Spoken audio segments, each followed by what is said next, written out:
Seja bem-vindo ao canal. Pronto para mais uma jornada ao desconhecido? Antes de começarmos, inscreva-se, curta o vídeo e me conte nos comentários onde você mora e a que horas está assistindo. Agora, apague as luzes e tente não deixar o medo tomar conta de você. Estas palavras nascem de uma necessidade que me corrói por dentro há mais de 2 décadas. Não busco convencer ninguém, apenas me livrar de um peso que cresce a cada quarta-feira. Sou Diego Herrera, ex-médico rural, e o que vou contar aconteceu no final dos anos 90, quando ainda acreditava que a medicina podia explicar todos os mistérios do mundo. Recém-formado em Oaxaca, consegui minha primeira colocação em 1998 num povoado chamado San Lorenzo del Silêncio. Era um lugar esquecido entre os cafezais de Chiapas, onde a neblina das montanhas engolia qualquer sinal de modernidade. Aos 24 anos, eu pensava que conhecer anatomia e farmacologia bastava para curar qualquer mal humano. A serra me ensinou que existem feridas que não sangram e dores que nenhum livro consegue diagnosticar. O posto médico era uma construção simples de madeira velha, com telhado de metal enferrujado preso por pedras. O pátio de terra batida fervilhava de galinhas magras e folhas secas de café. Por dentro, o cheiro misturava remédio vencido com umidade. Meu quarto ficava grudado no consultório. Uma cama de ferro, um baú para os livros e uma janelinha que mostrava morros perdidos na bruma. Sem telefone, sem luz fixa, apenas um gerador que o prefeito ligava 2 horas por noite, como se distribuísse migalhas de civilização antes de devolver tudo às trevas. Durante os primeiros dias, atendi casos comuns: diarreia, picada de escorpião, partos de emergência sobre esteiras de palha. Os moradores eram pessoas quietas, que me observavam em silêncio enquanto eu preparava remédios para as crianças e costurava cortes de machete. Mesmo assim, toda noite, quando os grilos cantavam sua música fúnebre, eu sentia algo me vigiando da mata. Algo que não precisava de olhos para me enxergar. A primeira quarta-feira mudou tudo. Acordei com 3 batidas na porta. Eram exatamente 2h59 da manhã. Abri tremendo, com a lanterna na mão. Diante de mim estava uma mulher alta, de pele acinzentada, descalça na terra fria. Vestia uma túnica branca, amarrada com cordão fino, e um manto preto sobre a cabeça. Debaixo do tecido, eu via uma barriga enorme, dura como uma jaca. Ela não se apresentou nem cumprimentou. Ergueu a mão, apontou o ventre e sussurrou: "Não consigo parir." A voz saía abafada, como de um poço profundo. Deixei ela entrar e a coloquei na mesa de parto. Seu pulso mal existia, a pele estava gelada. Quando perguntei idade, tempo de gravidez ou problemas anteriores, ela só repetia a mesma frase: "Não consigo parir." Os exames não revelavam nada. Nem batimentos do bebê, nem movimentos. As contrações duravam segundos e paravam de repente, deixando um silêncio pesado. Quando amanheceu, pisquei vencido pelo cansaço. Nesse momento rápido, a mesa ficou vazia. A porta continuava fechada. Não havia pegadas na lama. Tentei explicar racionalmente. Alucinação por cansaço, paciente que fugiu com dor, brincadeira de mau gosto. Precisava acreditar nisso. Trabalhei o dia todo, mas a imagem da estranha martelava na minha cabeça. Na semana seguinte, exatamente às 2h59, ela voltou. Minhas mãos tremeram menos quando a guiei para dentro. Tinha preparado soro, medicação para parto, compressas limpas, decidido a realizar um nascimento real. Nada mudou. Minhas perguntas batiam na mesma parede. Não consigo parir, nem gota de sangue, nem dilatação. Ao clarear, bastou 1 segundo de distração para que ela sumisse de novo. Isso se repetiu 5 quartas seguidas. O horário nunca variava. Nem a frase, nem o modo como ela desaparecia. Meus sentimentos oscilaram entre descrença e um medo seco que me revirava o estômago nas terças à tarde. Comecei a dormir vestido, com a maleta médica aberta como amuleto inútil. Para não perdê-la de vista, coloquei uma cadeira ao lado da mesa e forcei os olhos a permanecerem abertos. Mesmo assim, numa piscada, no range da madeira, ela se dissolvia. Busquei respostas com Dona Aurora, uma parteira idosa que morava na encosta. Quando descrevi a visitante, seus dedos se contraíram no xale. Essa moça morreu há décadas. O marido a abriu antes do parto. Foi enterrada sem o filho, sem nome. Dizem que ela vaga procurando quem a ajude a dar à luz para que ambos descansem. Quis protestar, mas a voz não saiu. Dona Aurora me deu um rosário de contas irregulares e aconselhou: se ela insistir em parir, deixe. Mas não olhe o rosto dela na última contração. Eu não acreditava em rosários nem maldições. Contudo, naquela noite o carreguei como proteção desesperada. O gerador roncou, morreu a luz e o posto ficou preso sob o luar. Me sentei para esperar. Às 2h57, a porta se abriu antes da primeira batida. Ela entrou sozinha, com olhos mais fundos e rosto mais pálido. Ao se deitar, o abdômen se agitou com espasmos irregulares. Um cheiro de terra mexida invadiu o ambiente. Desta vez falou mais: tem que nascer hoje. A força dessa declaração me roubou o ar. Peguei luvas, remédios e cobertores mornos. As contrações foram violentas. A túnica escorria um líquido escuro, viscoso. Entre a quinta e sexta onda, notei que a barriga não baixava, mas inchava como se algo gigante quisesse quebrar de dentro. Lembrei do aviso de Dona Aurora.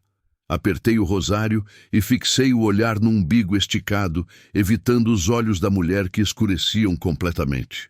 O ar esfriou vários graus. Uma batida oca, como tambor enterrado, ecoou sob meus pés. Quando ela arqueou as costas, abriu-se uma fenda na carne. Não foi corte médico nem rasgo natural. Foi uma abertura horizontal do púbis ao peito, revelando algo que não pertencia a este mundo. Entre as bordas abertas, apareceu primeiro um focinho comprido, depois patas finas com cascos fendidos. Era um filhote coberto de pelo negro e brilhante que gotejava fluido podre. Os olhos eram brasas em crânio infantil. Soltou um grito agudo que furou meus tímpanos. Recuei, tropecei na lixeira e caí. Do chão, vi a criatura rastejando pelo corpo da mãe até se pendurar no ventre aberto. Então a mulher que eu pensava morta se sentou, abraçou aquela coisa com ternura e me olhou pela primeira vez sem o manto. Seus traços eram humanos, até bonitos, mas os olhos permaneciam cheios de escuridão. Abriu a boca sangrenta e com voz clara, como quem agradece um favor simples, disse: agora podemos ir. Levantou-se sem esforço, a ferida formando um buraco negro no peito. Não escorria sangue, apenas gotejava uma sombra espessa que sumia ao tocar o chão. Caminhou até a porta. Atrás dela, a entrada se alargou num corredor de névoa onde não existia posto nem serra nem mundo conhecido. A mulher atravessou o corredor, que se fechou como cortina de fumaça. O silêncio depois foi absoluto. Eu ouvia apenas meu coração batendo desenfreado nas costelas. Fiquei sentado, sem conseguir piscar, até um galo distante anunciar a aurora. Foi quando reparei no rosário. Tinha-se partido nos meus dedos, deixando fio e contas espalhadas. Uma conta vibrava com calor diabólico. A pisei e se desfez como pó. Quando o sol apareceu, enfiei na mochila o essencial: estetoscópio, documentos, algumas moedas. Atravessei o cafezal com o jaleco manchado de algo que rejeitava qualquer cor. Segui a trilha até a estrada principal. Caminhei sem olhar para trás. À tarde, um caminhão me deu carona para a cidade vizinha. Nunca voltei a San Lorenzo del Silêncio. Não cobrei salário, não pedi certificado. Meu registro deve ter sumido, como metade das histórias que preferimos enterrar. Retornei à capital e comecei plantões no pronto-socorro, onde dor e morte fazem sentido. Ali, aprendi a dormir com luzes acesas e conviver com barulho de aparelhos. O que aprendi naquelas montanhas mudou para sempre minha forma de ver a medicina e a vida. Descobri que há limites para o conhecimento humano, fronteiras que não devemos cruzar sem consequências. A ciência me preparou para curar corpos, mas nada me preparou para enfrentar o que existe além da realidade que conhecemos. Hoje entendo que alguns mistérios existem para nos lembrar de nossa insignificância diante do desconhecido. Cada quarta-feira, pouco antes das 3 da manhã, acordo sobressaltado. Meus ouvidos procuram 3 batidas que nunca chegam, e minha língua repete sem querer: não consigo parir. Envelheci, me casei, tive filhos. Nenhum sabe por que evito obstetrícia, nem guardo objetos religiosos. Ninguém conhecerá o cheiro azedo daquela noite, nem o brilho animal de olhos que jamais deveriam ter visto a luz. Se alguém encontrar estas palavras e julgar tudo delírio ou loucura, que seja feliz. Eu também preferiria não acreditar nisso. Mas sei que em algum lugar da serra uma porta ainda espera, mesmo que seja em outra dimensão, aguardando o próximo médico jovem demais e incrédulo demais que a abra sem saber o que vai encontrar. E talvez seja melhor assim, porque alguns conhecimentos cobram um preço alto demais para ser pago.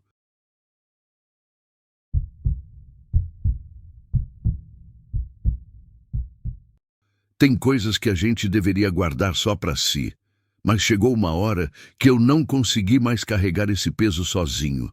O que vou contar aqui mudou minha vida para sempre e me fez entender que existe coisa neste mundo que a medicina não consegue explicar.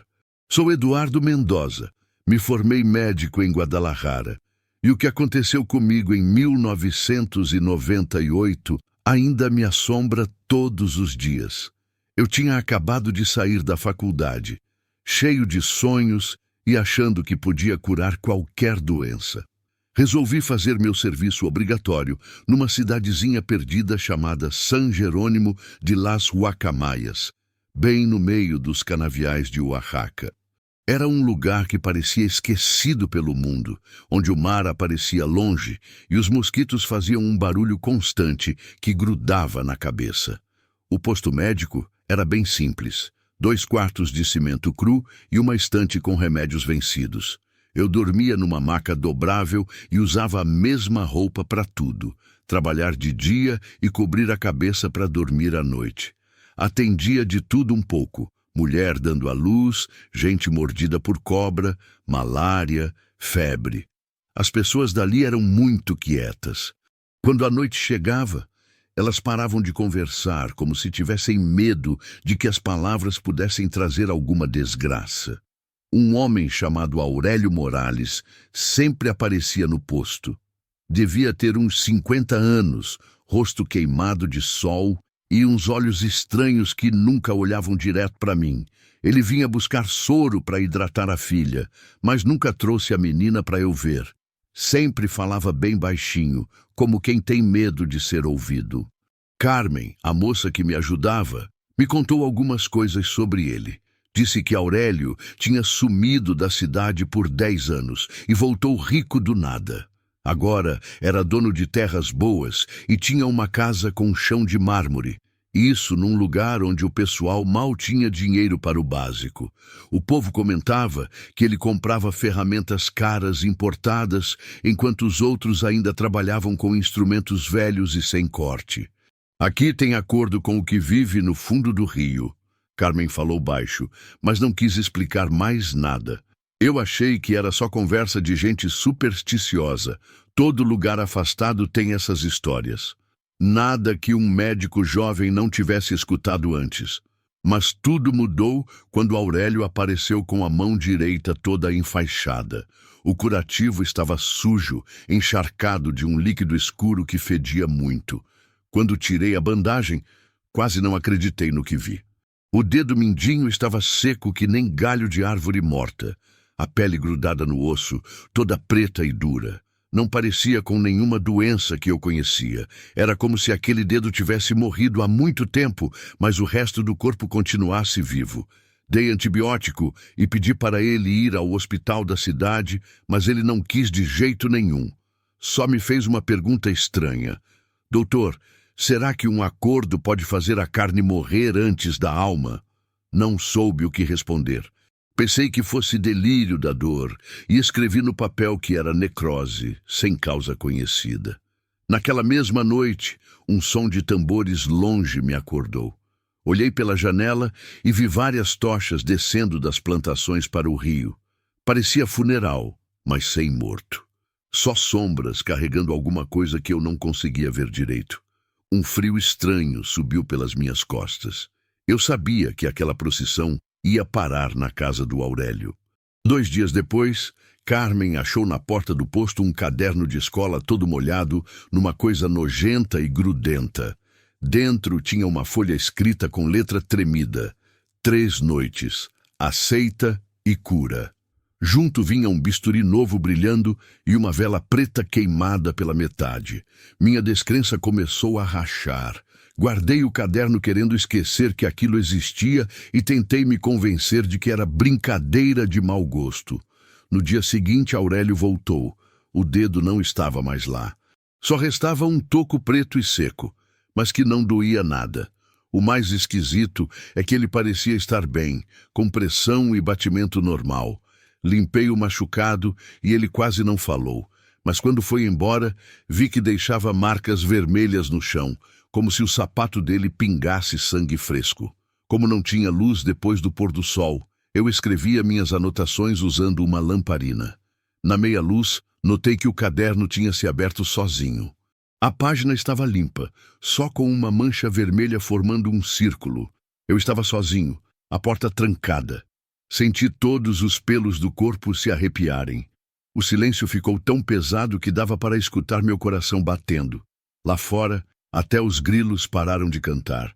Foi aí que 3 batidas firmes ecoaram na porta. Minha mão se moveu sozinha para abrir. Até hoje não entendo por quê. A luz fraca mostrou um menino de uns 9 anos, vestido com um terno cinza velho. Estava descalço, com o cabelo pingando, como se tivesse saído do rio agora. No lugar dos olhos, só 2 buracos brancos que refletiam a chama da lamparina. Ele esticou a mão e falou com uma voz que não fazia eco. Cure-os. Me afastei sem conseguir acreditar. Mas o garoto foi direto ao armário de remédios e apontou para um frasco de morfina que eu guardava para casos graves. Fechei os olhos por um segundo. Quando abri, ele tinha sumido e o caderno queimava em silêncio na mesa, sem danificar a madeira. De manhã cedo, o sino da igreja tocou, anunciando morte. Corri para ver e encontrei Carmen chorando na beira do rio. O corpo do Aurélio boiava de barriga para cima, branco que nem cera, com os lábios costurados com linha grossa. Na mão esquerda, segurava o bisturi que tinham me dado, enterrado até o cabo no próprio peito. Mas o impossível era ver o peito dele aberto de lado a lado. Onde deviam estar o coração e os pulmões, só tinha água suja se mexendo, como se o corpo fosse um pote furado. Ninguém quis encostar no morto. Tive que fazer um atestado de óbito para uma morte que não tinha explicação. Enquanto preenchia os papéis, senti meu próprio dedo mindinho começar a latejar e ficar preto. Fugi de San Jerônimo antes de escurecer. Dirigi por horas até a estrada principal, sem coragem de olhar no retrovisor. Levava o caderno no banco do carona, agora limpo e sem marcas. Toda vez que tentei jogar fora da janela, ele aparecia de volta do meu lado, como se estivesse grudado em mim. Faz 27 anos desde então. Trabalho num hospital e quase não durmo. Meu dedo caiu há muito tempo, e o que sobrou vaza um líquido salgado que fede a água parada. Cuido de doentes sem cura, mas de madrugada sempre vejo o mesmo menino de terno cinza andando pelos corredores escuros. Menino que nenhuma câmera filma. Ele para na frente dos quartos dos que vão morrer e me faz um gesto de aprovação, como se contasse quem vive e quem paga. Nunca mais voltei para lá, e não pretendo voltar. O caderno fica no cofre do meu consultório. Pesa que nem chumbo e às vezes bate como coração. Eu só receito remédio para a dor e tiro tumor, sentindo a medicina escorrer das minhas mãos como a água podre que saía do peito do Aurélio. Sei que uma hora 3 batidas vão soar de novo. Estudei todas as doenças que existem, mas não há remédio para o que você assina com a própria carne. Desde aquela noite, quando escuto o paciente pedindo qualquer coisa para não morrer, meu toco queima e eu lembro: a ciência tem limite, o medo não. Se você está lendo isso é porque o caderno te encontrou. Queime ele agora. Não trate quem não deveria estar vivo. Tem corpos que já não guardam órgãos, só dívidas. E doutor, essas dívidas sempre se pagam com sangue. A medicina te ensina a salvar vidas, mas ninguém te avisa que algumas vidas não deveriam ser salvas. Quando você entende isso, já é tarde demais. O acordo já foi feito e não tem volta.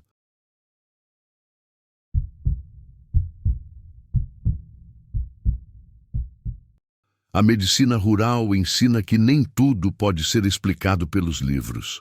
Tem lugares onde a ciência encontra seus limites e a gente descobre que existem coisas que pulsam fora da nossa compreensão. Aprendi isso da pior forma em 2018, durante meu estágio obrigatório em Cerro Azul de la Aguasteca, uma pequena vila perdida nas montanhas do norte de San Luís Potosí. Era um desses cantos do mundo onde só chegavam a neblina, a fé antiga do povo e médicos novatos como eu.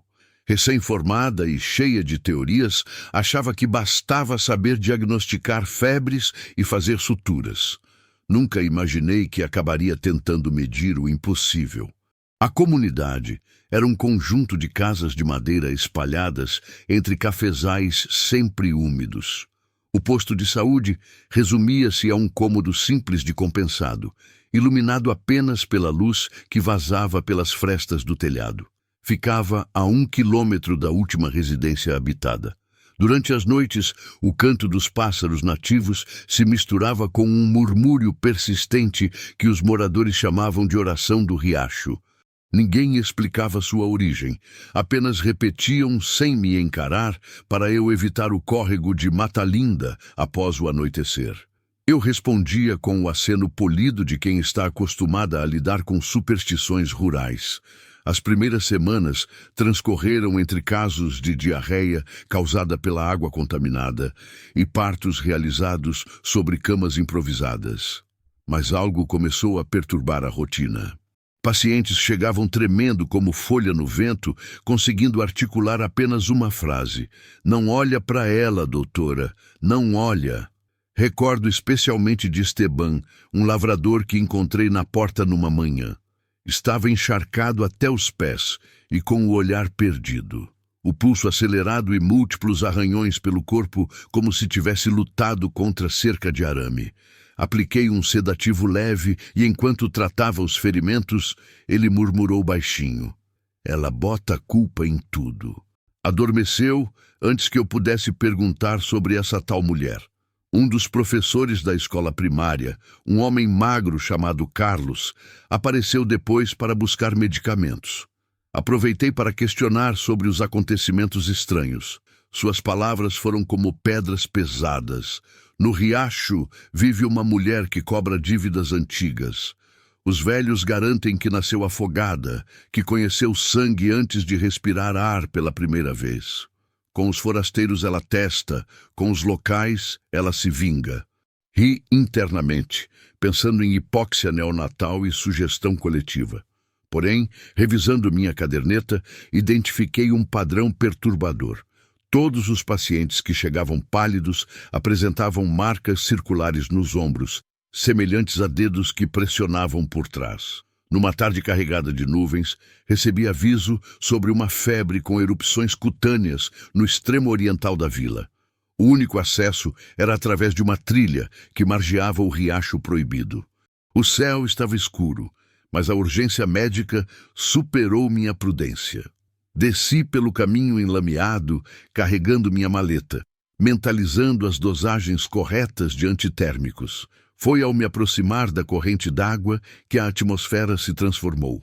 A umidade habitual espessou-se numa bruma fria e todos os sons da floresta cessaram abruptamente. Restaram apenas o ruído dos meus passos e um odor acre de vegetação em decomposição. Logo avistei, sobre uma pedra coberta de musgo, no centro da corrente, a silhueta de uma mulher envolvida por um xale cinzento. Seus ombros tremulavam, embora eu não conseguisse ouvir soluços. Pensei tratar-se de alguém lavando roupas, mas o silêncio absoluto desmentiu minha suposição. A água fluía, porém o tecido permanecia completamente seco. Senti o impulso de oferecer auxílio. A ética médica exige isso. "A senhora está bem?" perguntei, e minhas palavras ecoaram no vazio. A figura girou ligeiramente a cabeça. De onde me encontrava, pude vislumbrar uma pele esticada e translúcida como cera antiga. Avancei 2 passos e descobri junto à margem algo flutuando. Um corpo inchado preso entre galhos submersos. As vestes escuras me causaram um arrepio inexplicável.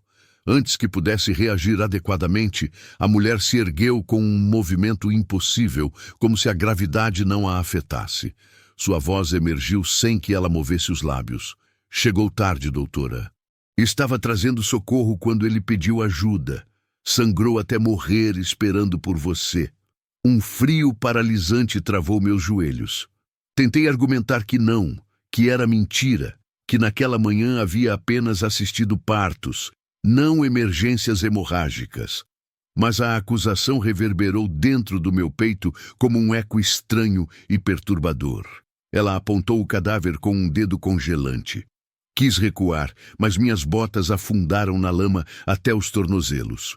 O riacho parecia ter crescido subitamente, envolvendo-me com uma correnteza turva e ameaçadora.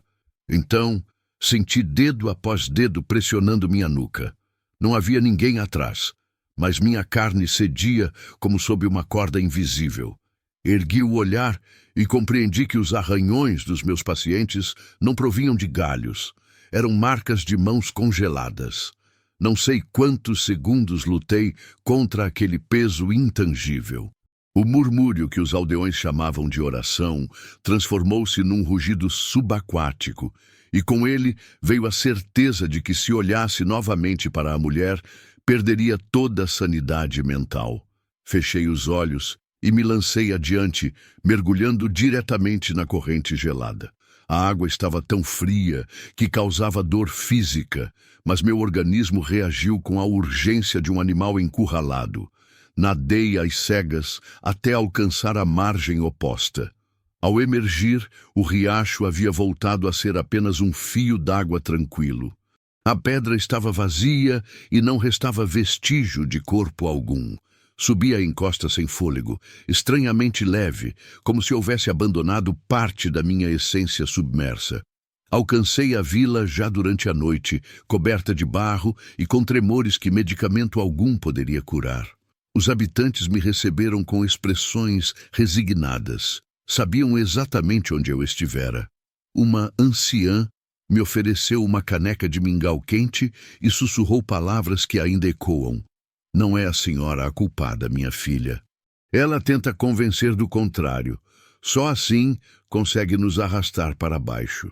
Inicialmente pensei tratar-se apenas de folclore para intimidar, mas no dia seguinte descobri algo mais perturbador. No depósito empoeirado onde guardava meus instrumentos médicos, encontrei minha caderneta de pacientes aberta numa página inexistente.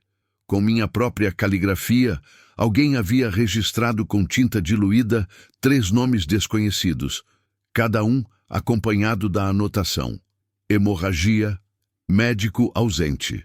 As datas correspondiam às semanas em que eu havia trabalhado sem faltar um único dia, como se aquela força invisível quisesse implantar culpa onde não existia negligência. Tentei incinerar a folha, mas o papel apenas escureceu sem queimar. A fumaça exalava o mesmo odor azedo do riacho. Naquela tarde tomei a decisão de partir, mesmo ciente de que violaria meu contrato de estágio e trairia minha vocação médica. Organizei meus poucos pertences, redigi um relatório sucinto sobre instabilidade emocional e solicitei substituição. Ninguém questionou minha decisão. Compreendiam perfeitamente os motivos que eu não conseguia documentar oficialmente. O veículo oficial demorou 2 dias para chegar. Durante esse período, permaneci trancada no posto, mantendo apenas uma lâmpada acesa. Na madrugada anterior à minha partida, a porta metálica vibrou com uma pancada seca. Não a abri. Houve um segundo impacto, seguido por um som arrastado, como se uma mão úmida deslizasse pelo metal até o solo. Depois, silêncio absoluto. Ao amanhecer, descobri impressa na base da porta uma marca molhada com o formato nítido de 5 dedos alongados. Abandonei Cerro Azul sem me despedir de ninguém. Enquanto o veículo serpenteava pela estrada de terra, lancei um último olhar ao cafezal. Acreditei distinguir entre as cortinas de névoa a figura imóvel da mulher observando a estrada. Não houve gestos nem ameaças, apenas a quietude de quem sabe que certas dívidas não se extinguem com a distância física. Transcorreram alguns anos desde então. Atualmente trabalho num hospital urbano, cercada por ruído constante e asfalto. Atendo emergências diariamente, mas ainda me mantém desperta um sussurro úmido que se infiltra quando apago as luzes do corredor. Alguns colegas atribuem isso ao cansaço, ao estresse pós-traumático que nós médicos rurais carregamos. Possivelmente tem razão. Contudo, toda vez que um paciente se agrava durante meu plantão, sinto uma picada congelante na nuca, como a pressão daqueles dedos invisíveis, me recordando que a culpa, sendo real ou fabricada, pode emergir dos lugares mais sombrios e nos submergir até que nem mesmo a ciência consiga nos resgatar. Registro estas palavras não apenas como advertência, mas como tentativa de libertar-me deste fardo. Alguns conhecimentos ultrapassam os limites da medicina tradicional e nos confrontam com verdades que preferíamos ignorar. A experiência me ensinou que existem feridas que nenhum bisturi pode alcançar e diagnósticos que escapam ao entendimento científico. Se um dia encontrarem águas que correm mais frias que qualquer explicação lógica, não permaneçam para escutar sua oração silenciosa. Ela ainda me acompanha como um pulso que bate além de qualquer corpo conhecido, lembrando-me que há mistérios que a medicina jamais poderá desvendar completamente.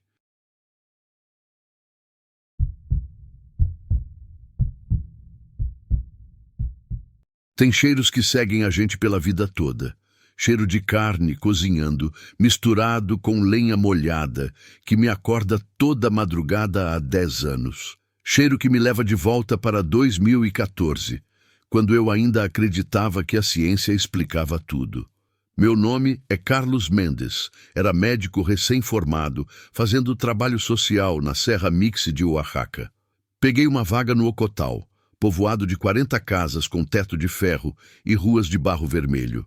Lugar sem celular, só tinha luz de geradores que falhavam toda a noite. Pensei que ia dar conta da pobreza, não imaginava o terror que me esperava. O pessoal me recebeu educado, mas desconfiando. No terceiro dia, um velho deixou na mesa do consultório um pote com unha de gente boiando no álcool. Para a dona Esperança deixar o senhor quieto, sussurrou. Pensei que era alguma benzedeira da região, mas me explicaram que não era benzedeira. Era a parteira que comia criança. Contavam que nos anos 70 ela morava numa casinha de madeira 1 quilômetro mato adentro e pegava bebês recém-nascidos para comer. Quando as mães morriam no parto, o povo queria linchar ela depois que acharam ossinhos queimados no fogão. Ri por dentro. Joguei o pote no lixo hospitalar pensando que era só história de interior. 2 semanas depois, chegou um chamado urgente. Uma mulher estava perdendo sangue no sítio El Limoncillo, lugar ainda mais longe que o Ocotal. Tinha que sair antes da chuva forte fechar as estradas. Peguei uma bolsa com panos para estancar sangue e remédio para a hemorragia. Acendi a lanterna de cabeça e liguei a moto da clínica. Depois de meia hora, a trilha virou um buraco só. A chuva bateu forte no capacete. Segui mais uns 300 metros até um trovão rachar o céu e a moto morrer. Tentei fazer ela pegar. Nada. O escuro ficou pesado que nem cobertor molhado. Pedi a Deus para achar abrigo. Foi aí que vi a casinha torta que o pessoal falava. Uma coisa quadrada esquisita com telhado de chapa enferrujada, paredes de barro cheias de limo verde e uma porta descascada pendurada num prego só. Lembrei da história, mas ficar ali no tempo levando raio era pior. Empurrei a porta que rangeu feio e entrei. Lá dentro estava quentinho, até gostoso, mesmo com o vento gelado soprando lá fora. Acendi a lanterna e vi um quarto só. Uma cama sem colchão, sacos furados derramando milho estragado e, no fundo, um fogão de pedra montado direitinho. Uma coisa impossível numa casa largada há décadas. Tinha brasa acesa, vermelha, protegendo uma panela grande toda preta. A fumaça cheirava a lenha molhada com um cheiro doce e podre que revirou meu estômago. Minha cabeça dizia que alguém morava ali e eu podia ter arrumado problema. Mesmo assim, fui chegando perto, como se aquele cheiro me chamasse. Vi bolhas grandes estourando numa superfície oleosa. Com o escuro em volta, a luz alaranjada pulsava que nem coração. Estirei a mão com luva para levantar a tampa de ferro. Dentro rodopiava um caldo preto que nem piche. Primeiro vi pedaços parecendo fibra. Pensei em tripas de bicho. Depois apareceu algo inconfundível. Um dedo completo, pele branca se soltando, parte do osso aparecendo. Outra mexida mostrou um pedaço de osso grande da perna. Achei que vi unhas ainda rosadas. Um raio clareou o quarto e por um segundo me vi refletido na gordura fervendo do lado de um rosto velho e cavado que não era o meu. Recuei até bater na cama. O fogão rugiu, a lenha estalou como se alguém tivesse mexido nela agora mesmo. Senti um sussurro atrás do pescoço, áspero e molhado. "Está com fome, doutorzinho?" Não quis me virar. Sabia que se olhasse, não ia conseguir esquecer nunca mais. Corri para a porta, tropecei num saco, rolei nas pedras.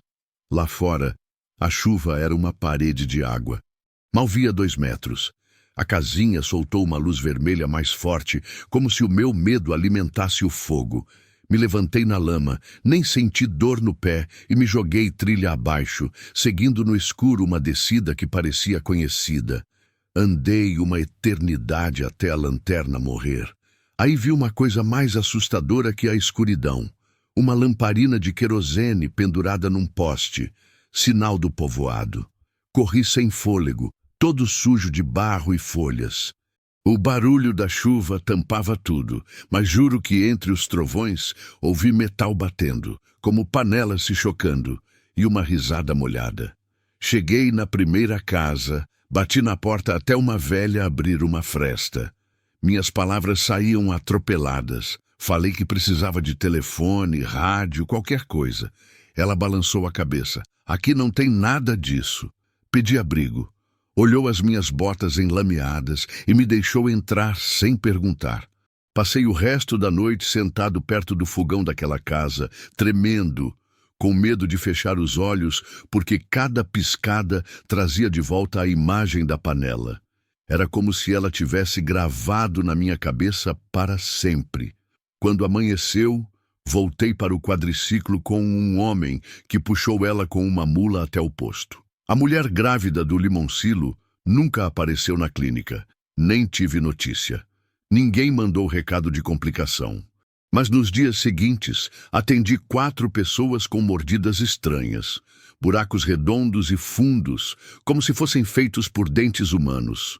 3 garantiam que levaram as mordidas catando lenha perto do mato. Nenhum quis contar direito. Tentei achar uma explicação, talvez morcego que chupa sangue, cachorro bravo. Mas as marcas no barro não batiam com dentes de bicho. Eram mordidas de gente, com o céu da boca estreito. Mandei as amostras para a faculdade na capital. A resposta nunca chegou. O correio perdeu na serra. O medo tomou conta da minha rotina. Todo vento que entrava me cheirava a gordura velha. Todo fogão me lembrava do chiado da panela. Uma noite, mexendo no estoque do depósito, achei o pote com a unha.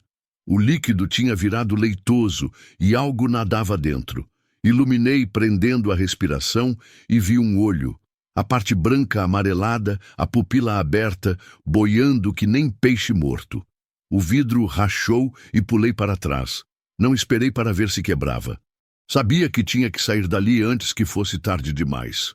Fechei a porta, atravessei a clínica e subi na moto sem destino. Dirigi por horas até ver as luzes da estrada grande. Nem me despedi do chefe, nem fiz papel de abandono. Entreguei a chave para o primeiro motorista que achei no posto e subi no ônibus da madrugada para a capital. No banco, senti pela primeira vez em dias o nervosismo diminuir. Achei que o pesadelo acabaria ao deixar o Ocotal. Mas no primeiro domingo na cidade, andando pelo mercado, um cheiro quente de lenha atravessou o meu peito. Na frente de uma barraca improvisada, uma mulher pequena soprava as brasas de um fogãozinho. Em cima da grade, fervia uma panela de ferro. O vapor embaçou a minha vista. No meio da fumaça, me pareceu ver um osso branquinho. A vendedora levantou a cabeça e sorriu com dentes faltando, que nem criança. Saí correndo, deixei cair a sacola de verduras. Ninguém ligou. Foi aí que entendi. Ela não tinha ficado na serra, tinha me seguido. Ou talvez eu nunca tivesse saído de lá de verdade. Talvez o meu corpo estivesse andando pela cidade, mas a minha alma ainda estava presa naquela casinha, vendo a panela ferver para sempre. Passaram 10 anos desde aquela noite. Nunca mais trabalhei no interior. Moro numa cidade grande, tenho consultório, vida normal por fora. Mas por dentro ainda estou lá, cheirando aquele caldo podre. Toda madrugada, quando as ruas silenciam, o apartamento fica com cheiro de carne cozinhando e lenha molhada. Escuto a voz chamando doutorzinho e a palavra fome se repetindo até o sol nascer. Não durmo, tomo café gelado, espero o dia clarear. Sei que um dia vou sair do prédio e ela vai estar me esperando. Pode ser atrás de um fogão na rua, numa barraca de mercado, numa cabine de estrada. Talvez não tenha panela, só as mãos magras. E quando me olhar com aqueles olhos leitosos que vi no pote, vou entender que nunca saí do Ocotal de verdade. A minha alma ficou presa na neblina dela. Escrevo isso como um aviso final para quem um dia ler. Se você for médico e te chamarem para um lugar isolado na serra, se encontrar uma casa abandonada com fogão aceso, se sentir cheiro doce e podre, corre. Não olha, não pergunta, só corre. Porque algumas fomes nunca se satisfazem. E quando a parteira te chama pelo nome, já é tarde demais para escapar do caldo dela.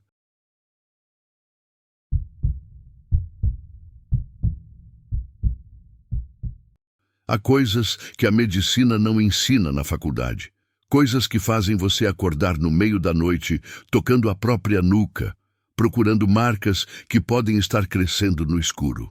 Foi isso que aprendi em 1998, quando fui trabalhar nas montanhas de Oaxaca, com a certeza boba de que remédio resolvia tudo. São José de las Nubes era um povoado jogado em terraços de milho, onde o vento batia nas telhas de ferro e os cachorros uivavam para a poeira. Cheguei sozinho com minha bolsa de medicamentos, estetoscópio e caderno de anotações. O posto de saúde era uma casinha de barro com telhado torto e uma cama de ferro enferrujada. Pensei em ficar 6 meses e ir embora, mas ninguém escapa do que não consegue entender. O primeiro sinal foi um homem chamado Emílio, que apareceu embrulhado em cobertores emprestados. Febre baixa, dor no corpo, nariz entupido. Parecia gripe comum. Mandei ele descansar e tomar remédio. 2 dias depois, a esposa dele invadiu meu consultório, segurando uma camisa vazia. Emílio tinha sumido, sem levar botas nem facão. Examinei a cama onde ele dormia, ainda morna, e vi na nuca uma marca escura redonda perfeita, como carimbo de tinta velha. Pensei em fungo, machucado, qualquer coisa que fizesse sentido, mas a pele estava lisa, sem caroço nem vermelhidão. Só aquela rodinha preta fosca que parecia um buraco sem fundo. Os sumiços começaram a se espalhar num ritmo assustador. Mulheres que de tarde faziam comida, crianças brincando de peão, velhos contando histórias perto do fogo. De manhã não estavam mais, mas as camas ainda quentinhas. Todo doente mostrava a mesma marca na nuca, idêntica no tamanho e cor. Eu anotava ausências no meu caderno, registrando vazios no lugar de gente. Nenhuma autoridade subia na serra, e quando tentei chamar a cidade pelo rádio, só saía barulho estranho, como se as ondas tivessem sido engolidas pela neblina. Logo descobri que a doença não era só febre, era o começo de algo muito pior que eu ainda não entendia. Uma noite, ao examinar o pulso de uma menina, a pele em volta da marca grudou nos meus dedos como se sugasse meu calor. Escutei um sussurro impossível vindo daquela mancha. Vozes distantes repetindo o nome dela numa língua desconhecida. A garota dormia de olhos entreabertos, como se sua alma já estivesse em outro lugar. Fugi da casa com o coração disparado e o medo de que olhar mais tempo seria me ver do outro lado. Os moradores mudaram tudo por causa do terror. Pararam de torrar cacau no quintal e se trancavam antes do pôr do sol. Pregavam janelas com arame e apagavam lamparinas, achando que a luz atraía aquela coisa. Eu caminhava pelas ruas de pedra com a lanterna apagada, guiado só pela lua fraca. O silêncio era tão pesado que meus passos incomodavam. O vento às vezes trazia vozes abafadas, nomes de doentes vivos e de sumidos já chorados. Cada palavra era arrastada como folha seca pela ladeira. Era como se a própria terra estivesse sussurrando os nomes dos condenados. Uma madrugada acordei com batidas ocas no teto. Saí com a lanterna. Nada. Então vi no chão, junto à porta, um círculo preto recém-formado, igual às marcas dos doentes. O aro tremia e vibrava, sugando cada raio de luz. Um vento gelado cortou meu peito. Recuei, mas o círculo sumiu devagar até desaparecer. Entendi que aquela coisa não precisava mais tocar pele para marcar suas vítimas. Tinha aprendido a escrever sobre qualquer superfície. Tentei fugir ao amanhecer, mas o único caminho para a estrada estava bloqueado por deslizamentos de terra. Os poucos homens saudáveis se recusaram a limpar a passagem. A terra está viva e não quer que saiamos, disseram com uma tristeza mais antiga que eles. Um por um foram adoecendo. Eu, milagrosamente, continuava são. Teorias passaram pela minha mente cansada. Imunidade, sorte, castigo escolhido. Mas não achei padrão lógico. Só sabia que minha vez estava chegando e não havia escape possível. O círculo estava se fechando ao meu redor. Coletei sangue, raspados de pele, tirei fotos com minha câmera descartável. Semanas depois, quando revelei as imagens já em outro lugar, todas estavam manchadas por sombras escuras onde deveria aparecer a nuca das pessoas. Até os negativos mostravam a mesma ausência, como se o filme não conseguisse capturar aquela escuridão. Essa prova, hoje guardada numa gaveta que evito abrir, me convenceu de que não era doença comum. Era algo que existia fora do que a ciência conhece. O penúltimo dia começou com um murmúrio que não era vento, mas respiração vinda de baixo da terra. O chão tremeu como tambor gigante batendo sob as raízes. Portas se abriram sozinhas e uma coluna de ar gelado percorreu a rua principal, levantando folhas e cinzas. Vi todos os meus doentes restantes saírem como sonâmbulos, quase nus, caminhando para o mato. As marcas na nuca brilhavam com luz de vagalume.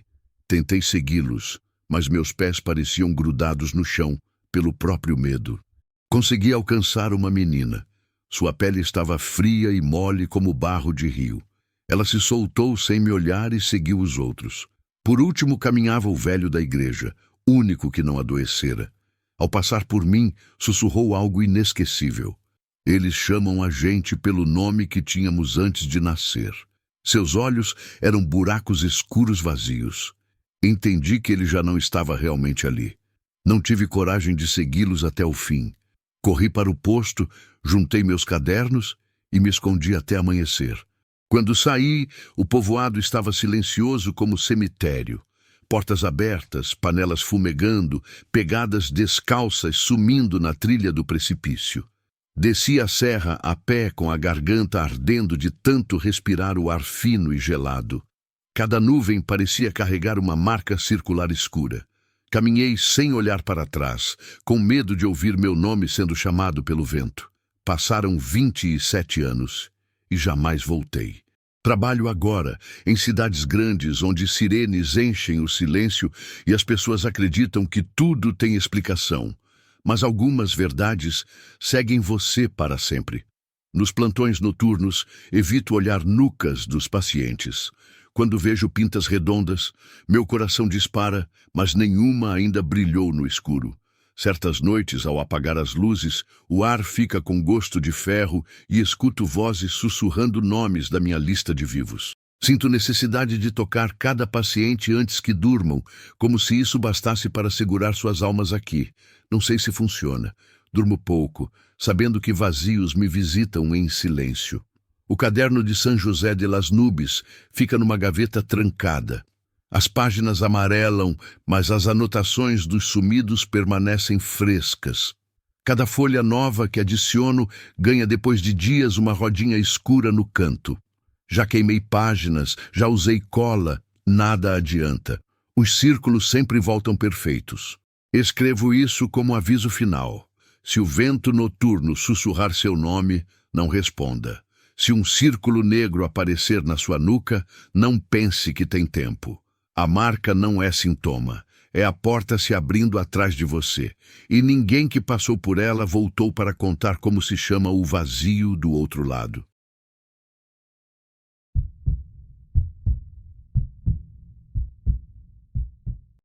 Hoje, 5 anos depois, ainda acordo no meio da madrugada pensando em San Miguel del Silêncio. Não foi minha primeira nem minha última experiência no interior, mas foi a única que me marcou para sempre. Tudo começou quando aceitei aquele posto rural, em março de 2018, recém-formada e cheia de ideias sobre como ajudar as pessoas. A viagem até lá foi um sufoco. 6 horas de estrada de chão batido e 3 rios para atravessar sem ponte nenhuma. A caminhonete do governo me largou na frente de uma cliniquinha de um cômodo só, toda de telha velha e enferrujada, sem luz direito. O prefeito me deu as chaves e vazou. Só depois descobri que naquele lugar os de fora são aceitos desde que não se metam a mandar. No começo, cuidei só de coisas simples. Dor de barriga por causa da água suja, machucado inflamado, picada de cobra que o pessoal não queria contar. Os doentes apareciam calados, olhavam para o que eu fazia sem me encarar e saíam correndo depois que eu dava algum remédio. Foi assim até aparecer o Estevão, um trabalhador de 70 anos que chegou branco feito papel e com a barriga dura que nem pedra. A família deixou ele na porta e sumiu. Quando examinei, senti uma coisa que me deu arrepio. O intestino estava entupido e precisava operar na hora. Falei para levar para o hospital geral, mas a mulher dele balançou a cabeça, tirou um pacotinho de ervas e botou no peito dele. Pronto, estava decidido. Naquela mesma noite, o Estevão morreu enquanto eu segurava uma lanterna em cima dele, ouvindo uns cantos estranhos que vinham de longe. Tentei conversar com o pessoal, fui de casa em casa explicando como os remédios funcionam, mas toda a conversa parava quando alguém falava da senhora Esperança. Ela era a curandeira do lugar e, segundo o povo, tinha conta tanto com o santo quanto com o capeta. A mulher parecia estar em todo canto ao mesmo tempo, mas nunca ninguém conseguia encontrar ela. Uma tarde, achei um galo morto pendurado na porta da clínica. O sangue tinha feito um círculo perfeito ao redor das minhas pegadas. Limpei tudo e continuei trabalhando como se fosse coisa normal. O negócio ficou feio mesmo no dia 14 de maio. Era quase meio-dia quando chegou a Carmen, uma menina de 16 anos tendo convulsão, com febre alta e o pescoço todo duro. Na hora pensei em meningite. Cada segundo importava. Convenci o pai dela e colocamos a garota na carroceria da caminhonete. Mal saímos da cidade e já tinha uma fileira de gente parada no meio da estrada. Homem, mulher, tudo com tocha na mão, bloqueando a passagem. Desci com minha maleta e pedi para deixar a gente passar. Ninguém falou nada. Só uma voz de criança, que não sei de onde veio, sussurrou que filho da serra não sai sem ser chamado. As chamas mostraram uns rostos com uma certeza que me gelou o sangue. O pai da Carmen começou a tremer. Entendi que ele sabia da regra e que não ia rolar. Voltamos. Passei a noite toda fazendo respiração boca a boca na menina, enquanto lá fora os cantos ficavam mais altos toda vez que ela se contorcia. A Carmen morreu de manhã, quando o silêncio ficou tão pesado que consegui ouvir meu próprio coração batendo. Quis ir embora na mesma hora, mas só tinha transporte oficial uma vez por mês. E a caminhonete da secretaria só voltava no dia 23. Fiquei presa ali, cuidando de quem estava vivo e de quem tinha morrido também, porque naquele lugar o sofrimento não acabava com a morte. O pessoal espetava agulha no calcanhar do morto para a alma não escapar antes do velório. Todo o corpo que eu tentava examinar aparecia cheio de manchinhas vermelhas que eu não conseguia explicar. O caso que me quebrou foi 5 dias antes de eu sair. Chegou a Helena, grávida, sangrando muito, com o parto travado e a pressão lá embaixo. Vi na hora que a placenta tinha se soltado. Sem cesárea, os 2 iam morrer. Implorei por uma ambulância. O marido disse não. Pedi um burro. Me ignorou. Enquanto eu preparava remédio para a contração, entrou a tal da Esperança. Veio sem pedir licença. Era uma mulher da cor da terra seca, olho meio cego e uma trança comprida que nem raiz de árvore. Sem me olhar, pegou uma fita, amarrou na barriga da Helena e começou a rezar umas coisas com nomes antigos que eu nunca tinha ouvido. Tentei parar ela, mas a Helena agarrou meu braço com força e cravou a unha até sangrar. Veio uma contração e eu ouvi um barulho de dentro do corpo, um som molhado que não devia existir. A água da bolsa saiu preta. Uma sombra que parecia dedo apareceu sob a pele. Dava para ver se mexendo, como se o bebê quisesse sair por um lugar errado. A Esperança cantou mais alto, no mesmo ritmo do meu aparelho que media o coração da Helena. De repente, tudo parou. A tela do aparelho apagou, a vela tremeu e a Helena soltou uma fumaça cinza que subiu fazendo espiral. Não lembro como limpei o corpo, nem onde enterraram a criança. Só sei que quando saí da clínica, tropecei na minha maleta médica. Todo o material estava torto, como se mãos pequenas tivessem dobrado tudo enquanto eu cuidava do parto. Os cantos voltaram, agora por trás de cada parede. Peguei meu caderno, guardei umas seringas e saí andando até as sombras dos pinheiros me cobrirem toda. Voltei para a casa que me deram, tranquei a porta e queimei meu jaleco, convencida de que a roupa estava com cheiro daquela fumaça impossível. Na madrugada do dia 22, véspera da troca, acordei com um barulho na telha. Pensei que era chuva, mas quando olhei, vi pedrinhas com sangue caindo do escuro. Em cada uma tinha pedacinhos de pele humana, como se alguém tivesse ralado um corpo e espalhado os restos. Não gritei. Senti que minha voz não era mais minha. Sentei no chão e esperei amanhecer de olho aberto, até a luz trazer um silêncio diferente, como se não sobrasse mais ninguém para cantar. Quando a caminhonete do governo chegou, o motorista achou a clínica vazia. Eu estava esperando do lado de fora com minha bagagem, sabendo que se ficasse mais um dia, meu nome também ia ser cantado de noite. Não teve despedida, ninguém saiu na rua. Não se ouviu um passo, como se a cidade toda tivesse prendido a respiração até eu sumir da memória deles. Moro em Chihuahua, capital, e trabalho no pronto-socorro. Acidente de carro, gente sangrando, osso quebrado. Nada disso me abala mais. O que me assusta de verdade são as coisas pequenas. Cheiro de terra molhada, círculo de sangue sem dono, barulho de passo que para bem na porta.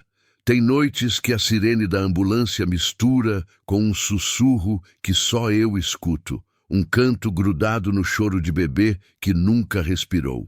Aí eu lembro que a Serra da Tarahumara tá cheia de lugar onde ciência e lei não valem nada, onde tem cidade parada no tempo e a morte faz as próprias regras. Fecho o olho, tento dormir, mas a sombra daquela fita desliza no meu colchão feito cobra esperando. Sei que um dia vou acordar e encontrar ela amarrada na minha barriga, me lembrando que certas cercas nunca se quebram, só se mudam uns quilômetros para o sangue alcançar.